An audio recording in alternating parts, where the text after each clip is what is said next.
మనం ఎక్కవలసిన మెట్లు మనమే కట్టుకోవాలి. అంతేగాని మన గొయ్యి మనమే తవ్వుకోకూడదు.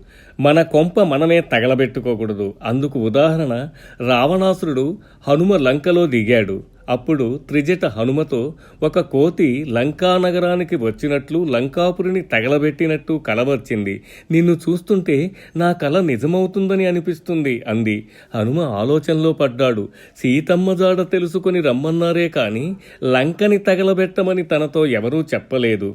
మరి ఈవిడేంటి ఇలా అంటుంది అనుకున్నాడు. ఆమె మాటల్ని తేలిగ్గా తీసుకున్నాడు. ఆ తర్వాత సీతమ్మ జాడ తెలుసుకోవటం, రాక్షసుల్ని సంహరించటం, ఇంద్రజిత్తు హనుమపై బ్రహ్మాస్త్రం ప్రయోగించటం, బ్రహ్మాస్త్రానికి గౌరవం ఇస్తూ హనుమ లొంగిపోవటం, హనుమని రావణ సభకు తీసుకుపోవటం చకచకా జరిగిపోయాయి. ఆ సభలో హనుమ తోకకి నిప్పు పెట్టమని రావణుడు ఆజ్ఞాపించాడు. భటులు వస్త్రాలు తెచ్చి తోకకు చుట్టారు. వాటిని నూనెతో తడిపారు. ఆ పైన నిప్పు అంటించారు. అప్పుడనుకున్నాడు హనుమ, లంకని తగలబెడతానని త్రిజట కలకొచ్చినట్టు చెప్పింది. వస్త్రాలు, నూనె, నిప్పు నాకెక్కడి నుండి వస్తాయి అనుకున్నాను. కానీ తన కొంప తగలబెట్టుకోవటానికి రావణుడే అవన్నీ సమకూర్చాడు. తన కొంప తనే తగలబెట్టుకున్నాడు.